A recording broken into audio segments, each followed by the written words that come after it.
গলা গালে উল্লাবিকা মালহি কাশাফাত তুজাবি জামালহি।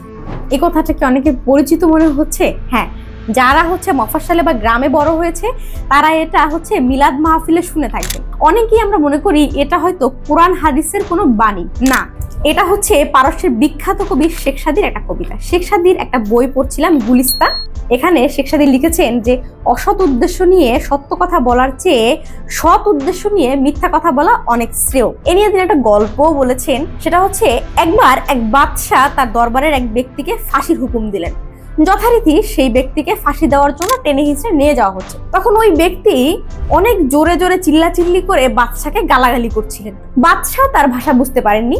তখন তিনি একজন উজিরকে জিজ্ঞেস করলেন, ও কি বলছে? তখন উজির বললেন, যাবো না, ও আপনার কাছে অনেক আকুতি মিনতি করে প্রাণ ভিক্ষা চাইছেন। কিন্তু অন্য একজন উজির উঠে বলল, না বাদশাহ, ও আপনাকে অনেক গালাগালি করছে।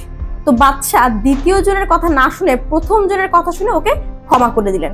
পরের দিন দরবারে সবাই এসে বাদশাকে জিজ্ঞেস করলো, যাবো না, আপনি কেন ওকে ক্ষমা করে দিলেন? তখন বাদশা বললেন যে প্রথম জন মিথ্যা কথা বলল, তার উদ্দেশ্য ছিল সৎ, আর দ্বিতীয় জন সত্যি কথা বলল, তার উদ্দেশ্য ছিল অসৎ। সে চাইতো আমি ওকে ফাঁসি দেই।